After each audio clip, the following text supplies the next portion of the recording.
오늘의 말씀입니다. 마태복음 27장 24절에서 32절. 빌라도가 아무 성과도 없이 도리어 밀란이 나려는 것을 보고 물을 가져다가 무리 앞에서 손을 씻으며 이르되, 이 사람의 피에 대하여 나는 무죄하니 너희가 당하라. 백성이 다 대답하여 이르되, 그 피를 우리와 우리 자손에게 돌릴지어다 하거늘. 이에 바라바는 그들에게 놓아주고 예수는 채찍질하고 십자가에 못 박히게 넘겨주니라. 이에 총독의 군병들이 예수를 데리고 관정 안으로 들어가서 온 군대를 그에게로 모으고 그의 옷을 벗기고 홍포를 입히며 가시관을 엮어 그 머리에 씌우고 갈대를 그 오른손에 들리고 그 앞에서 무릎을 꿇고 희롱하여 이르되, 유대인의 왕이여 평안할지어다 하며 그에게 침 뱉고 갈대를 빼앗아 그의 머리를 치더라. 희롱을 다한 후 홍포를 벗기고 도로 그의 옷을 입혀 십자가에 못 박으려고 끌고 나가니라. 나가다가 시몬이란 구레네 사람을 만나매 그에게 예수의 십자가를 억지로 지워 가게 하였더라. 누가복음 23장 27에서 29절. 또 백성과 및 그를 위하여 가슴을 치며 슬피 우는 여자의 큰 무리가 따라오는지라. 예수께서 돌이켜 그들을 향하여 이르시되, 예루살렘의 딸들아, 나를 위하여 울지 말고 너희와 너희 자녀를 위하여 울라. 보라, 날이 이르면 사람이 말하기를 잉태하지 못하는 이와 해산하지 못한 배와 먹이지 못한 젖이 복이 있다 하리라. 마태복음 27장 24절에서 32절. 빌라도가 아무 성과도 없이 도리어 밀란이 나려는 것을 보고 물을 가져다가 무리 앞에서 손을 씻으며 이르되, 이 사람의 피에 대하여 나는 무죄하니 너희가 당하라. 백성이 다 대답하여 이르되, 그 피를 우리와 우리 자손에게 돌릴지어다 하거늘. 이에 바라바는 그들에게 놓아주고 예수는 채찍질하고 십자가에 못 박히게 넘겨주니라. 이에 총독의 군병들이 예수를 데리고 관정 안으로 들어가서 온 군대를 그에게로 모으고 그의 옷을 벗기고 홍포를 입히며 가시관을 엮어 그 머리에 씌우고 갈대를 그 오른손에 들리고 그 앞에서 무릎을 꿇고 희롱하여 이르되, 유대인의 왕이여 평안할지어다 하며 그에게 침 뱉고 갈대를 빼앗아 그의 머리를 치더라. 희롱을 다한 후 홍포를 벗기고 도로 그의 옷을 입혀 십자가에 못 박으려고 끌고 나가니라. 나가다가 시몬이란 구레네 사람을 만나매 그에게 예수의 십자가를 억지로 지워 가게 하였더라. 누가복음 23장 27에서 29절. 또 백성과 및 그를 위하여 가슴을 치며 슬피 우는 여자의 큰 무리가 따라오는지라. 예수께서 돌이켜 그들을 향하여 이르시되, 예루살렘의 딸들아, 나를 위하여 울지 말고 너희와 너희 자녀를 위하여 울라. 보라, 날이 이르면 사람이 말하기를 잉태하지 못하는 이와 해산하지 못한 배와 먹이지 못한 젖이 복이 있다 하리라. 손으로 말씀을 기록해 보세요.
목사님과 함께하는 말씀 묵상입니다.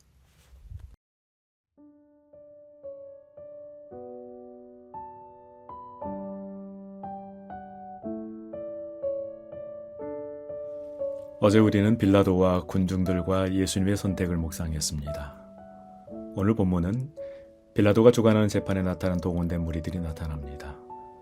또한 예수님을 대신할 십자가형을 모면한 바라바가 스쳐가듯 이 사건에서 지나갑니다. 그리고 엄격결에 강제로 십자가를 대신 지게 된 구레네 사람 시몬이 등장합니다. 마지막으로 누가복음 23장에는 가슴을 치며 슬피 우는 여자들의 큰 무리들이 나타납니다. 이들은 같은 날, 같은 십자가 앞에서 능동적으로 선택을 하거나 수동적으로 선택을 당하였습니다. 그러나 그들의 선택의 결과는 전혀 다른 역사가 되었습니다. 군중들은 이권과 연관된 사도계파가 동원한 사람들이었을 것입니다. 그 새벽에 재판이 있다고 찾아올 수 있었던 이유는 종교 지도자들과 통하는 사람들이었기 때문입니다. 마태복음 27장 25절을 보면 그들은 이렇게 외칩니다. 그 피를 우리와 우리 자손에게 돌리소서. 이 외침은 단순한 분노나 충동이 아니었습니다. 이 군중의 상당수는 예루살렘 성전을 중심으로 종교적 경제적 기득권을 누리던 자들이었습니다. 대제사장 가문과 사두개파가 주도했던 이 무리는 예수를 제거하지 않으면 자신들의 체제가 흔들린다는 것을 알고 있었습니다. 예수님은 성전을 뒤엎었습니다. 성전 중심의 경제적 카르텔을 뒤흔든 것입니다. 성전 당국자들이 허락한 시스템을 허락도 없이 함부로 흔든 것입니다. 그분이 살아있으면 자신들의 권위가 무너지고 자신들이 누리던 특권이 사라질 것을 그들은 알았습니다. 그래서 예수를 제거하는 것이 가장 현실적으로 유리한 선택처럼 보였습니다. 그러나 영원할 줄 알았던 예루살렘 성전이 예루살렘의 멸망과 함께 끝난다는 사실을 그들은 몰랐습니다. 주님은 이 일을 아시고 당신을 따라 울며 가던 여인들을 통해 엄중한 경고를 주고 계십니다. 예루살렘의 딸들아, 나를 위하여 울지 말고 너희와 너희 자녀를 위하여 울라. 보라, 날이 이르면 사람이 임신하지 못하는 이와 해산하는 일이 없는 이와 젖먹이지 못한 이가 복이 있다 하리라. 이것은 단순한 위로의 말씀이 아닙니다. 누가복음을 흐르는 일관된 맥락 안에서 읽을 때 이 말씀은 명백한 예언적 경고입니다. 19장 41절 44절에서 예수님은 이렇게 말씀하십니다. 이미 예루살렘을 바라보며 예수님은 우셨습니다. 그리고 21장 20절에서 24절은 성전의 멸망을 예고하셨습니다.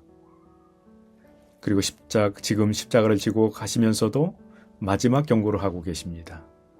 내 죽음보다 너희의 미래를 위하여 울라. 그로부터 40년 후 주 70년 로마의 티투스 장군이 이끄는 군대가 예루살렘을 포위했습니다. 역사가 요세푸스의 기록에 따르면 그 참상은 말로 형언할 수 없었습니다. 성전은 불탔고 100만 명이 넘는 사람들이 죽거나 포로가 되었습니다.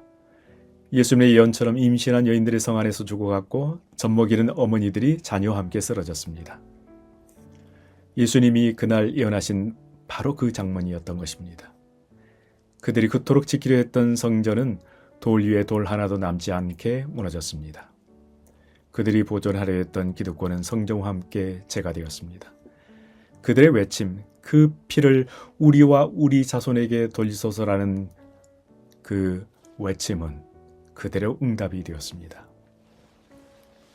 지키려는 것이 오히려 그들을 삼켰습니다. 예수를 제거함으로써 체제를 보존하려 했지만 결국 체제도 성전도 그들의 생존도 보장받지 못했습니다. 이것은 우리에게 엄청난 경고의 메시지입니다. 내 안락함, 내 체면, 내 기득권을 지키기 위해 복음의 요구를 외면하고 있는 사람들에 대한 강력한 경고입니다. 한편 바라바는 그날 자유를 얻었습니다. 로마에 대한 반란, 즉 밀란과 살인으로 잡혀있던 그가 예수님 대신 석방되었습니다. 그는 아마도 자신을 대신해서 십자가를 지신 예수님을 목격했을 것입니다. 그러나 그의 종교적, 정치적 신념으로 볼 때 본래 자신의 자리로 돌아갔을 것입니다. 무장혁명으로 로마를 몰아내고 이스라엘 회복하겠다는 열망을 가진 바라바의 꿈은 그 후에도 계속되었을 것입니다. 이것이 바로 젤롯 땅의 길이었습니다. 그들은 하나님의 나라를 칼로 세우려 했습니다. 로마의 압제에 폭력으로 맞서 싸우는 것이 하나님의 뜻이라 믿었습니다. 주 66년 마침내 젤로 땅은 로마에 대한 전면 항전을 시작했습니다. 예루살렘은 전쟁의 소용돌이에 빠졌습니다. 그리고 70년 예루살렘이 함락된 후에도 마지막 항전자들은 사해 서쪽 절벽 위에 요새였던 마사다로 물러나 저항을 계속했습니다. 주 73년 마사다. 로마군이 거대한 경사로를 완성하고 마침내 성벽을 무너뜨렸을 때 로마군은 960명의 시신만을 발견했습니다. 마지막 젤로 땅 저항자들은 로마의 포로가 되느니 차라리 스스로 죽음을 선택한 것입니다. 지금은 이것을 영웅시하는 서사로 미화되고 있지만 사실은 엄청난 비극이었습니다. 자신의 힘으로, 자신의 방식으로 세상을 바꾸려 했던 노선의 비극적 결말이었던 것입니다. 바라바의 노선이 틀렸던 것은 단순히 전략적으로 실패했기 때문이 아닙니다. 더 근본적인 문제가 있었습니다. 그들은 하나님의 나라를 자신들의 방식으로 세우려 했습니다. 폭력으로, 인간의 힘으로, 혁명으로. 그러나 하나님의 나라는 십자가로 세워집니다. 바라바가 면한 바로 그 십자가 위에서, 그분이 흘리신 피 위에서 바라바는 그 십자가 바로 곁에 있었지만 그 의미를 알지 못했습니다. 우리는 우리 자신의 삶의 방식과 선택에 대하여 스스로에게 질문을 던져야 합니다. 하나님의 일을 내 힘으로, 내 방법으로 이루려고 하는 그 방식이 십자가의 길이 아닌 더 효율적으로 보이는 다른 길은 아닌지 살펴보아야 합니다. 여기에 또 다른 한 인물이 나타납니다. 구레네 사람 시몬입니다. 구레네는 오늘날 리비아 지역입니다. 시몬은 아마도 유월절을 지키기 위해 예루살렘에 올라온 디아스포라 유대인이었을 것입니다. 그는 그날 아무 계획도 없었습니다. 십자가를 질 준비는 더더욱 없었습니다. 그저 그 자리에 있었을 뿐입니다. 그런데 군인들이 그를 붙잡아 강제로 예수님의 십자가를 지게 했습니다. 시몬은 원하지 않았습니다. 선택하지도 않았습니다. 그냥 끌려갔습니다. 그런데 마가복음은 그를 소개할 때 의미심장한 방식을 사용합니다. 다음과 같이 말합니다. 마침 알렉산더와 루포의 아버지인 구레네 사람이 시골로부터 와서 지나가는데 그들이 그를 억지로 같이 가게 하여 예수의 십자가를 지웠더라. 마가복음의 독자들은 알렉산더와 루포를 알고 있었습니다. 마가복음에 기록된 로마 교회 공동체에서 이 이름들은 낯선 이름이 아니었습니다. 그리고 로마서 16장 13절에서 바울이 이렇게 문안합니다. 주 안에서 택하심을 입은 루포와 그의 어머니에게 문안하라. 그의 어머니는 곧 내 어머니니라. 구레네에서 온 한 나그네의 아들 루포는 주 안에서 택하심을 입은 자가 되었습니다. 그의 어머니는 바울이 내 어머니라 부를 만큼 영적인 어머니가 되었습니다. 억지로 졌던 그 십자가 하나가 한 가정 전체를 하나님의 영원한 나라 속으로 데려갔습니다. 시몬은 그 십자가를 지고 예수님 곁에서 걸었습니다. 십자가의 무게를 느꼈을 것입니다. 예수님의 숨소리를 들었을 것입니다. 예수님의 얼굴을 보았을 것입니다. 억지로 시작되었지만 그것은 단순한 우연이 아니었습니다. 하나님께서 한 사람을 그 자리로 부르신 것이었습니다. 우리의 신앙 여정도 이와 같습니다. 처음부터 자운함으로 완전히 준비되어서 시작된 사람이 얼마나 될까요? 삶의 어느 순간 예기치 않게 때로는 원하지 않은 상황 속에서 하나님은 우리를 십자가 곁으로 불러내십니다. 그 자리가 처음에는 무겁고 낯설지라도 그 길을 끝까지 걸어가면 우리의 가정 전체가, 우리의 이야기 전체가 하나님의 이야기 속으로 들어가게 됩니다. 십자가 처형으로 가는 많은 무리들 가운데 여인들이 있었습니다. 그들은 예수님을 따르며 가슴을 치고 울었습니다. 그것은 진심이었습니다. 그들은 예수님을 사랑했습니다. 그 눈물은 거짓이 아니었습니다. 예수님께서는 그 눈물을 냉정하게 막지 않으셨습니다. 그러나 방향을 바꿔주셨습니다. 나를 위해 울지 말고 너희와 너희 자녀를 위해 울라. 이것은 질책이 아니라 경고이자 사랑의 말씀입니다. 너희가 우려할 것이 따로 있다. 눈을 돌려 너희의 앞날을 보라. 그리고 그 여인들은 끝까지 주님을 떠나지 않았습니다. 십자가 곁에 있었고 무덤을 바라보았고 새벽에 가장 먼저 빈 무덤으로 달려갔습니다. 그리고 그들이 부활의 첫 증인이 되었습니다. 주님을 위해 흘렸던 눈물이 부활의 첫 새벽을 여는 발걸음이 되었습니다.